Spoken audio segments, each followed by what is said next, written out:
오늘 주님께서 우리에게 주신 말씀은 고린도전서 12장 3절 말씀입니다. 우리 한 절이니까 우리 다 같이 봉독하도록 하겠습니다. 그러므로 내가 너희에게 알리노니 하나님의 영으로 말하는 자는 누구든지 예수를 저주할지라 하지 아니하고 또 성령으로 아니하고 누구든지 예수를 주라 할 수 없느니라. 아멘. 오늘 주시는 주님의 말씀입니다. 할렐루야. 주님의 은혜와 은총이 여러분들의 삶 가운데 늘 함께 하시기를 바랍니다. 제가 중고등부 전도사, 유스 전도사였을 때요, 여름 수련회를 참 많이 했습니다. 그런데 기억에 남는 프로그램이 하나가 있습니다. 아이들과 함께 조를 짜서 하이킹을 하면서 구간에 힘들고 좀 어려운 게임들을 넣어서 그 게임 가운데 메시지를 주는 그런 프로그램이었습니다. 그리고 이제 그 한 팀당 무거운 배낭을 하나씩 줬어요. 굉장히 무거운 배낭을 줘가지고 그 무거운 배낭을 그 팀원들끼리 같이 지고 하이킹을 하는 겁니다.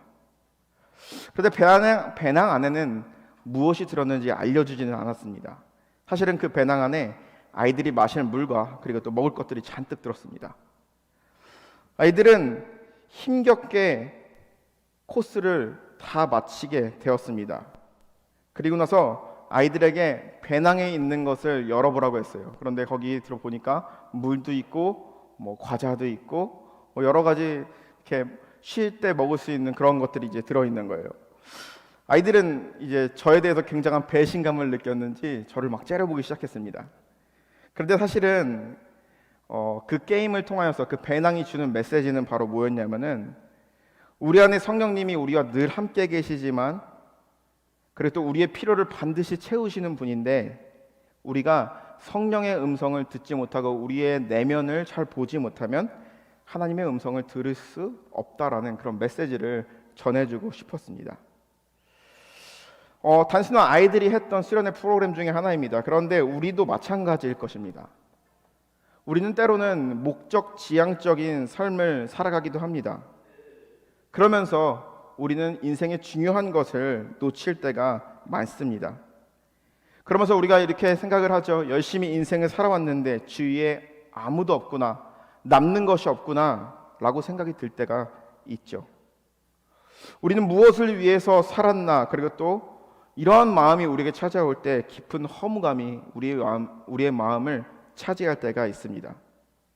이와 마찬가지로 우리가 신앙생활을 하면서 성령의 인도하심을 간절히 원하고 하나님이 인도하시는 그런 인생을 살아가기 원하지만, 때로는 정작 우리가 우리의 마음 가운데 주님이 얘기하시는 그 내면의 음성을 듣지 못할 때가 있다라는 것입니다. 우리 안에 있는 성령님은요, 멀리 계시는 분이 아니라 지금 이 시간 여러분들 마음 가운데, 이 예배 가운데 계시는 성령님입니다.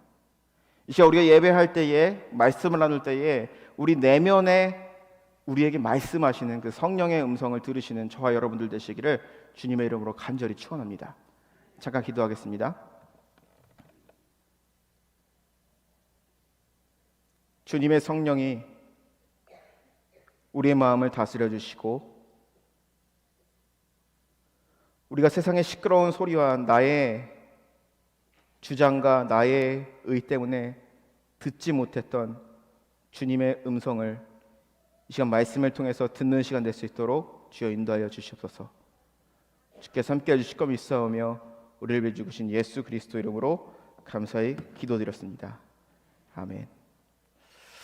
오늘 우리가 말씀을 보게 되면요, 우리 안에 성령님이 계시는 증거라는 주제로 여러분들과 함께 말씀을 나눠보고자 합니다. 성령님은 지금 여기에 우리와 함께 계시고 우리에게 말씀하시고, 그리고 또 우리의 내면에서 항상 우리를 향해서 문을 두드리고 계시는 분이 바로 성령님입니다.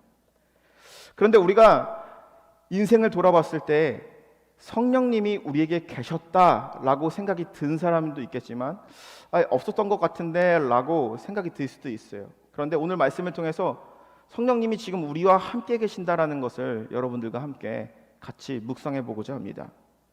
첫 번째로 성령이 내 안에 있다라는 그 증거, 첫 번째는요, 예수님을 나의 주님으로 고백을 한다라는 것입니다. 많은 사람들이요, 기도할 때나 대화할 때 주님, the Lord 이라는 말을 익숙하게 사용합니다. 그래서 우리가 예수님을 말할 때, 그렇다 기도할 때 주님 이렇게 말하는 것을 별로 특별하지 않게 생각할 수도 있습니다. 그런데 우리가 예수님을 나의 주님이라고 말하는 것은 내 안의 결단과 의지가 아니라 하나님께서 우리에게 주시는 마음이라는 것이죠. 한 선배 목사님이 저와 이제 대화를 나누는 가운데 그 목사님이 저에게 이렇게 얘기를 했습니다. 용일아, 이제 형이라고 불러. 친하게 지내자는 그런 의미겠죠. 그런데 저는 그 선배 목사님에게 이렇게 대답을 했습니다. 선배님, 저는 형이라고 부르는 사람이 몇 없습니다. 이 말은 바로 무엇이냐면은 반문하자면 좀 약간 당돌한 대답인데, 형으로 불림을 받고 싶으면 나에게 형으로 인정을 받아라 라는 그런 의미입니다. 그것까지는 얘기를 안 했어요. 그러면서 계속 저에게 아우라고 하는데 저는 목사님, 선배님 이렇게 얘기했습니다. 형으로서 인정을 받으려면은 나에게 형의 모습을 보여주세요 라는 의미이죠. 여러분들도 아마 이럴 때가 있을 것입니다. 누가 이렇게 불러라 라고 했을 때 그 사람이 그렇게 느껴지지 않을 때, 그렇게 부르지 못할 때가 있다라는 것입니다. 그런데 왜 우리는 예수님을 왜 주님이라고 할까요? 그 이유는 우리의 결단과 우리의 의지가 아니라 우리 안에 성령이 그렇게 하라고 말하고 있기 때문입니다. 오늘 우리가 읽었던 이 말씀, 고린도전서 12장 3절의 말씀을 읽어보면 이렇게 합니다. 그러므로 내가 너희에게 알리노니 하나님의 영으로 말하는 자는 누구든지 예수를 저주할지라 하지 아니하고 또 성령으로 아니하고는 누구든지 예수를 주라 시인할 수 없느니라. 아멘. 무신론자들에게 예수님이 누구냐라고 물었을 때에 그 사람들은요, 무신론자들은요, 예수님이 나의 주님이라고 얘기하지 않습니다. 4대 성인 중에 하나라고 이야기할 것입니다. 이슬람 교도들에게 예수님이 누구라고 묻냐면은 그들은 이렇게 대답할 겁니다. Jesus was one of the prophets. 예수님은 선지자 중에 한 명이야 라고 대답을 할 거예요. 유대인들에게 물어보면 뭐라고 얘기할까요? Jesus was only Jew. 예수님은 단지 그냥 유대인에 불과해 라고 이야기합니다. 그런데 우리 그리스도인들에게 예수님은 누구시냐 라고 물었을 때 우리는 대답합니다. Jesus is my Lord. 예수님은 나의 주님이십니다. 그런데 이 고백은요, 나의 의지로 하는 고백이 아니라 내 안에 성령이 시키는 고백이라는 것이죠. 예수님을 나의 주인으로 생각한다. 내 삶의 주인은 내가 아니라 나를 통치하시고 나를 이끄시는 분은 예수님이라고, 그 주인 되신 예수님이 주님이라고 우리는 말할 수 있는 것입니다. 예수님이 우리의 삶 가운데 주님 되게 하시는 것은 우리의 의지와 우리의 선택이 아니라 하나님의 전적인 이끄심이라는 것을 믿으시며 나아가시는 저와 여러분들이 되시기를 주님의 이름으로 간절히 축원합니다. 예수님이 우리의 주인이심을 인정하십니까? 아멘. 그러면 여러분들 가운데 성령님이 지금 함께하고 계시다라는 것입니다. 그 성령의 음성을 들으며 나아가시는 저와 여러분들 되시기를 주님의 이름으로 간절히 축원합니다. 성령께서 우리 안에 계신다라는 그 증거 두 번째는요, 하나님을 아버지로 부른다라는 것이죠. 우리는 기도 중에 예수님을 주님이라고 고백하고 하나님을 아버지라고 고백을 합니다. 하나님을 아버지라고 말할 수 있는 것은요, 성령께서 우리 안에 계시다라는 증거입니다. 주변에 어떤 사람들은 이렇게 대답할지 모릅니다. 뚜렷한 종교가 없는 사람들도요, 이렇게 얘기할 때도 있어요. 당신은 종교가 있습니까? 예, 저는 종교는 없지만 신이 있다라는 것은 믿습니다 라고 말하는 것이죠. 이들은 하나님의 존재, 신이라는 존재는 믿지만 그 하나님을 결코 나의 아버지라고 부르지 못합니다. 왜 그럴까요? 로마서 8장 16절에서 17절의 말씀을 보면 이렇게 이야기합니다. 성령이 친히 우리의 영과 더불어 우리가 하나님의 자녀인 것을 증언하노니 자녀이면 또한 상속자 곧 하나님의 상속자요 그리스도와 함께한 상속자니 우리가 그와 함께 영광을 받기 위하여서 고난도 함께 받아야 할 것이니라. 구원받은 사람, 하나님을 아버지라고 고백하는 사람은요, 우리에게 양자의 영이 있습니다. 양자의 영이 역사합니다. 그런데 불신자들에게는 무서워하는 종의 영이 존재한다라는 것이죠. 어떤 시련을 만났을 때 믿는 자들은 그 상황을 담대하게 맞섭니다. 그 이유는 바로 무엇입니까? 하나님이 나의 아버지이기 때문입니다. 하나님이 나의 아버지이기 때문에 어떠한 도전도 받아들일 수 있고, 그리고 그것을 극복할 수 있는 믿음이 있습니다. 그러나 불신자들은 두려워합니다. 왜냐? 종의 영, 양자의 영과 반대되는 이 종의 영은요, 우리에게 두려움을 주고 있기 때문이라는 것이죠. 사단이 우리에게 주는 마음은 바로 어떤 것입니까? 두려운 마음과 염려하는 마음입니다. 야고보서 2장 19절에 보면 이렇게 얘기합니다. 내가 하나님은 한 분이신 줄 믿느냐? 잘 아는도다. 귀신도 믿고 떠는도다. 귀신도 하나님의 존재에 대해서 안다라는 것입니다. 불신자들도 하나님의 존재에 대해서 안다라는 것입니다. 신이 있다라는 것은 인정을 해요. 그러나 하나님을 아버지라고 부르지 못합니다. 그러나 성령과 내 안에 성령이 있는 사람은요, 하나님을 아버지라고 부를 수 있는 것입니다. 아버지가 있다라는 것은 참 좋은 것입니다. 아버지가 있다라는 것은 참 든든한 것입니다. 그런데 육신의 아버지는요, 언젠간 이 세상을 떠나기 마련입니다. 그러나 우리의 하나님 아버지는요, 이 땅이 끝날 때까지, 우리의 삶을 마감할 때까지, 최후의 날까지 우리와 늘 함께 계시며 우리를 두려움의 자녀로 놔두지 아니하시고 하나님의 자녀로 이끄신다라는 것을 믿으며 나아가시는 저와 여러분들이 되시기를 주님의 이름으로 간절히 축원합니다. 하나님을 아버지라고 부르십니까? 하나님 아버지 부르면은 마음에 힘이 생기십니까? 여러분들 안에 성령님이 있다라는 증거입니다.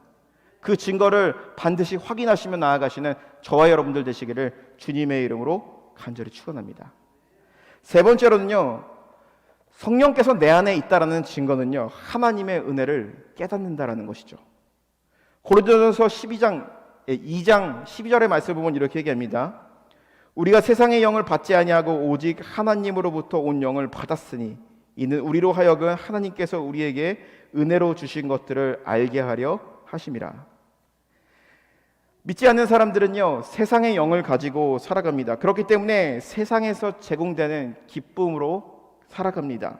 세상에서 주는 즐거움, 세상에서 주는 사회 보장 제도로 미래에 대한 소망과 기대를 가지고 살아가지요.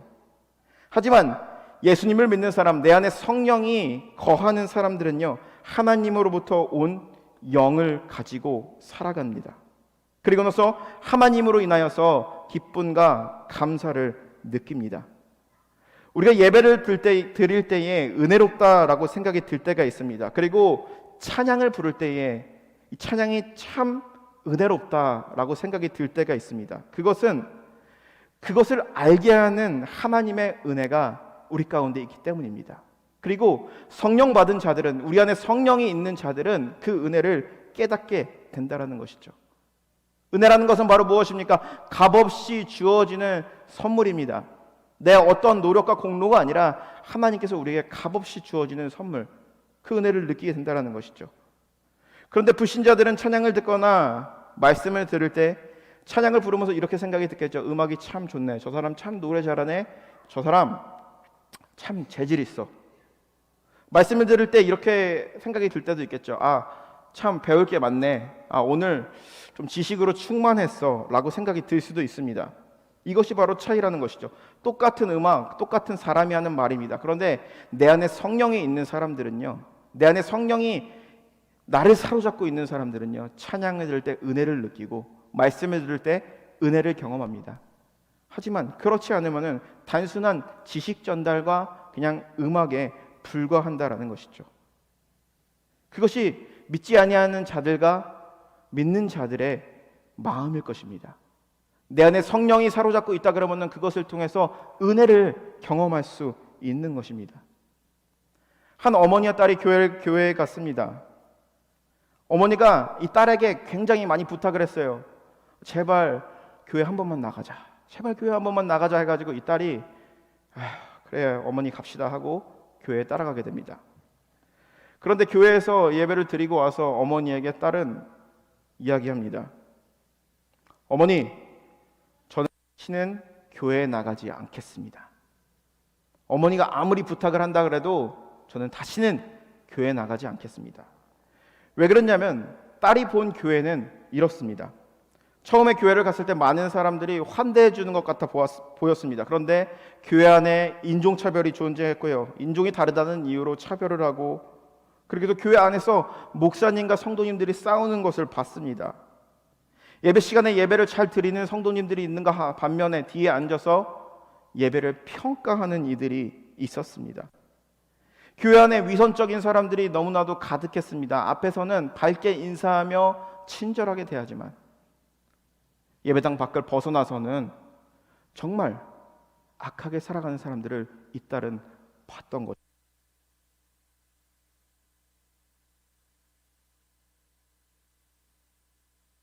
그런 딸에게 어머니는 이야기하는 겁니다. 딸아, 미안하다. 네가 느낀 교회가 바로 이런 것이었구나. 그런데 나는 네가 본 그런 모습은 교회 안에서 하나도 보지 못했단다. 내가 오늘 교회에 가서 본 것은 예수님만 내 눈에 보이더라. 세상의 영을 가진 사람들은요, 끊임없이 분석을 하고 허점을 찾아냅니다. 허점을 끊임없이 찾아내면서 그러면서 그것에 대해서 평가하려고 합니다. 교회는 사람들이 모인 집단이기 때문에 큰 교회건 작은 교회건 인간적인 허점이 존재하기 마련입니다. 그런데 하나님으로부터 온 영을 받은 자들은요, 그런 허점을 보는 것이 아니라 하나님의 은혜를 깨닫게 된다는 것이죠. 아무리 싸움이 있고 인종차별이 있고 어려움이 있고 가치가 다른 사람들끼리 다툼이 있다 할지라도 그 속에서 함께 하시고 그 가운데 그들을 화해시키며 그들을 제자 삼으시는 그 예수님을 본다라는 것이죠. 허점과 모순투성이인 이 세상 가운데 예수님은 우리를 교회 안에 모이셨고, 교회 안에 모이셨을 때 우리 주님께서는 주님을 바라보게 하신다라는 거죠. 히브리서 12장 2절의 말씀 보면 얘기합니다. 믿음의 주에 온전케 하시는 이인 예수를 바라보자. 그는 그 앞에 있는 기쁨을 위하여 십자가를 참으사 부끄러움을 개의치 아니하시고 하나님의 우편에 앉아 계시겠다. 2000년 전에 히브리서를 썼던 이 히브리서 기자는요, 왜 예수를 바라보라고 강조하였을까요? 왜 예수를 바라보라고 12장 2절의 말씀에 강조하였을까요? 그 이유는 바로 2000년에 이 히브리서를 읽던 독자들은요, 고통당하는 유대인들이었어요. 예수를 믿는다는 이유로 내쫓김을 당하고, 예수를 믿는다는 이유로 동족에게서 따돌림을 당하고, 예수를 믿는다는 이유로 마을에서 쫓겨나야만 했습니다. 그런데 그럼에도 불구하고 믿음을 지키는 이들이 있었습니다. 고민하는 사람들도 있었습니다. 그러한 사람들 가운데 히브리서 저자는 이야기하는 것이죠. 어떠한 고난이 오고 아픔이 오고 갈등이 있다 할지라도 믿음의 주요 온전케 하시는 예수를 바라보자. 그 예수님은 우리를 위해 십자가에서 죽으신 분이시며 우리를 위하여서 부끄러움을 견뎌내신 분이십니다 라고 고백을 하는 것입니다. 사랑하는 성도 여러분, 우리 안에 성령이 계시다라는 그 증거는 혼란스러운 이 세상, 나의 삶 가운데 예수님을 바라보는 것입니다. 하나님의 은혜를 경험하는 것입니다. 우리의 입술 가운데 하나님의 은혜를 말하는 것입니다. 그 하나님의 은혜를 경험하시는 저와 여러분들 되시기를 주님의 이름으로 간절히 축원합니다. 내 안에 성령이 있다라는 증거 네 번째입니다. 용서와 사랑의 마음이 생깁니다. 요한일서 4장 12절에서 13절에 보면 이렇게 얘기합니다. 우리 같이 한번 읽어보도록 하겠습니다. 시작. 어느 때나 하나님을 본 사람이 없으되 만일 우리가 서로 사랑하면 하나님이 우리 안에 거하고 그의 사랑이 우리 안에 온전히 이루어지느니라. 그의 성령을 우리에게 주심으로 우리가 그 안에 거하고 그가 우리 안에 거한 줄을 아느니라. 아멘. 예수님께서 이 땅에 오셔가지고 십자가에 달려 죽으시면서 예수님의 삶과 그리고 또 죽음, 부활을 한마디로 요약하자면은 용서와 사랑입니다. 하나님은 용서하기 위해서 예수 그리스도를 보내셨고, 사랑하기 때문에 예수 그리스도를 보내셨고, 예수 그리스도가 이 땅 가운데 했던 그 발자취는요, 용서와 사랑을 향한 발자취였습니다. 용서와 사랑, 교회에서 끊임없이 반복되고 우리가 삶 가운데 우리가 믿는 사람이라면 반드시 그것을 실천해 나아가야만 합니다. 그런데 우리가 누군가를 용서하는 것이 굉장히 어려울 때가 있습니다. 왜냐하면 세상은 우리에게 용서를 가르치지 않습니다. 보복을 가르치죠. 나를 해한 사람을 더 배로 갚아줘야 되고, 나를 힘들게 한 사람을 더 힘들게 해줘야 되고, 그것이 바로 세상의 법칙입니다. 그런데 우리가 누군가 크게 다퉜습니다. 혹은 누군가와 큰 갈등이 있습니다. 이 문제를 가지고 우리가 간절히 기도할 때가 있을 겁니다. 그런데 아무리 기도해도 하나님 이 문제를 가지고 기도합니다 라고 했을 때 하나님은요, 우리에게 주시는 마음은 네 마음을 다 아니까 내가 더 크게 그에게 갚아줄게, 걱정하지 마 라고 우리의 편을 들어주시지 않는다라는 것이죠. 누가 죽도록 미워요. 그러면서 하나님께 논리 정연하게 기도로 하나님 저 사람이 정말 미워요, 저 사람이 어떻게 됐으면 좋겠어요 라고 말을 한다라고 했을 때 하나님께서는 절대 네 마음 다 이해해, 내가 배로 갚아주고 반드시 그 싸움에서 싸워서 이겨라 라고 말하실까요? 아니라는 것이죠. 하나님께서 우리에게 주시는 마음은 바로 어떤 마음이냐면, 정말 순종하기 싫다고 할지라도 작은 울림 가운데 우리에게 전하는 메시지가 있습니다. 용서하고 사랑하라. 그 이유는 바로 무엇입니까? 우리 안에 성령님께서 용서와 사랑의 영이시기 때문이라는 것입니다. 어떠한 며느리가 있었습니다. 그 며느리는요, 시어머니가 굉장히 싫었어요. 시어머니를 생각을 하면은 머릿속에 피가 거꾸로 쏟을 정도로 시어머니가 싫었어요. 교회에서 기도를 하고 있는데 갑자기 시어머니에 대한 기도가 나오는 거예요. 그러면서 마음 가운데 주시는 마음은 시어머니를 용서해라 라는 거예요. 이 며느리는요, 교회를 뛰쳐나왔습니다. 도저히 견딜 수 없다라는 것이죠. 하나님의 뜻인 것은 알겠지만 내가 결코 용서할 수 없고 실천할 수 없다라는 것을요, 그 며느리는요, 마음 가운데 있었던 것이죠. 그런데 기도하면 기도할수록 시어머니를 용서하고 사랑하라는 그 메시지가 마음 가운데 들려오는 것입니다. 결국에 이 며느리는요, 시어머니를 용서하고 사랑하게 됐다라는 것이죠. 이것은 바로 무엇입니까? 나의 의지가 아닙니다. 세상의 의지, 세상의 방식이라 그러면은 시어머니랑 담을 쌓고 살아야 됩니다. 용서하지 말아야 됩니다. 그런데 예수님께서는요, 우리에게 말씀하신 거죠. 용서와 사랑이라는 것이죠. 십자가 위에서 우리를 위해서 죽으셨기 때문에 죽으심으로 우리에게 용서와 사랑을 가르쳐 주셨고, 그리고 또한 그 용서와 사랑을 우리의 기도 가운데 말씀하시며, 우리가 누군가에 대해서 분노한 마음을 가질 때 우리 내면 깊숙한 곳에서 주님은 우리에게 말씀하신다는 거죠. 그를 용서하고 사랑하라. 사랑하는 성도 여러분, 우리가 삶을 살아가면서 누군가를 용서하지 못할 때도 있습니다. 사랑하지 못할 때도 있어요.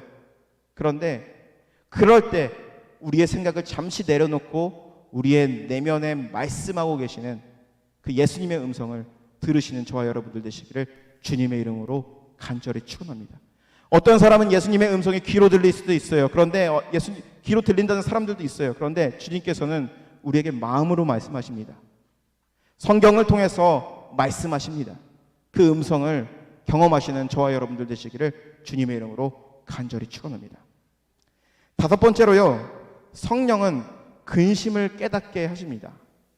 우리가 에베소서 4장 30절의 말씀을 한번 읽어보도록 하겠습니다. 시작. 하나님의 성령을 근심하게 하지 말라. 그 안에서 너희가 구원의 날까지 인치심을 받았느니라.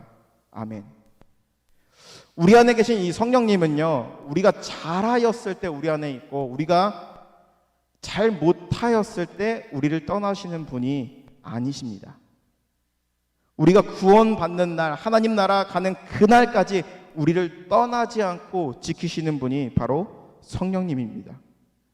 우리가 비록 성령님을 기쁘시게 하는 삶을 살아가지 못할지라도 우리가 주님을 떠날지언정 주님은 우리를 떠나지 않는다는 것이죠.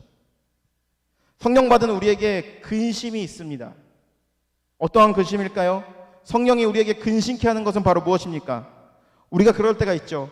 우리가 주의를 지키지 못하거나 기도 생활에 문제가 있을 때, 또한 영적인 어려움이 있을 때 괴로움을 느끼고 근심합니다. 사실 그렇잖아요. 우리가 주일날 예배를 안 드리고 놀러 갑니다. 그런데 맘 편히 놀 수가 있습니까? 심한 괴로움을 느낄 때가 있죠. 아직 한 번도 누구한테도 얘기하지 않은 부끄러운 고백을 하나 하도록 하겠습니다. 날짜도 정확히 기억합니다. 2007년 12월 31일 제가 군대에 있을 때였습니다. 12월 30일은요 한 해의 마지막 날입니다. 그래서 같이 이제 훈련을 받고 작전을 수행했던 이 팀원들과 함께 회식을 하는 그 자리가 있었습니다. 그런데 그 당시에 이제 회식을 하는데 남자들끼리 모인 자리에 술이 빠질 수 없겠죠. 근데 그 당시에 이제 중대장님이 막걸리를 사오셨는데 이 막걸리가 이제 지금 가스캔 같이 큰 통에 하나를 이제 막걸리 공장에서 받아갖고 와가지고 이거 오늘 다 마셔야 된다 그러면서 이제 파티가 시작되었습니다. 제가 막걸리를 마셨을까요? 안 마셨을까요? 그렇게 경건한 사람은 아니었습니다. 주는 대로 다 마셨어요. 준 대로 다 마셨어요. 그런데 이제 제 마음 가운데 드는 생각은 바로 무엇이냐면 이걸 마시더라도 송구영신 예배는 반드시 간다. 절대 이것만은 지킨다라고 하면서 주는 대로 다 마셨어요. 그런데 깨어보니 이미 2008년 새해가 밝아왔습니다. 지금은 웃으면서 얘기하지만 저는 그때 굉장히 괴로웠습니다. 자라면서 한 번도 이 송구영신 예배를 빠져본 적이 없고요. 그리고 이런 술 취한 상태에서 새해를 맞이한다는 것이 저한테는 정말 괴로운 일이었어요. 정말 마음에 무거운 짐이었어요. 법적으로 문제가 될 게 없어요. 어차피 제가 도덕적으로 나쁜 짓을 하거나 그런 것이 아니에요. 그냥 술 먹고 잔 거예요. 그런데 제 마음 가운데 깊은 괴로움이 있었습니다. 정말 괴롭고 부끄러워서 고개를 들 수가 없었습니다. 지금 생각해 보면은 그러한 마음을 가질 수 있었던 것은 성령께서 근심하는 마음을 나에게 주셨다라는 것이죠. 성령이 내 안에 없는 사람들은요, 법적인 도덕적인 문제를 잘못을 저지르지 않았다라고 했을 때 그것을 죄에 대한 심각성으로 받아들이지 못합니다. 그런데 우리 안에 성령이 있는 사람들은요, 우리 안에 성령이 내재하고 있는 사람들은요, 심히 괴로워합니다. 우리가 무너지는 모습을 주님께서도 우리를 바라봤을 때 같이 눈물을 흘리시고 계시기 때문이라는 것이죠. 그래서 성경은 말합니다. 성령을 근심하게 하지 말라라는 이 말은 바로 무엇입니까? 우리가 주님의 뜻을 벗어나 살아갈 때 성령님은 우리를 향해 바라보며 우리를 향해 말씀하시며 우리를 향하여서 근심하신다라는 거죠. 내 안에 성령이 있는 사람들은요, 그 성령님의 근심하심을 깨달은 것입니다.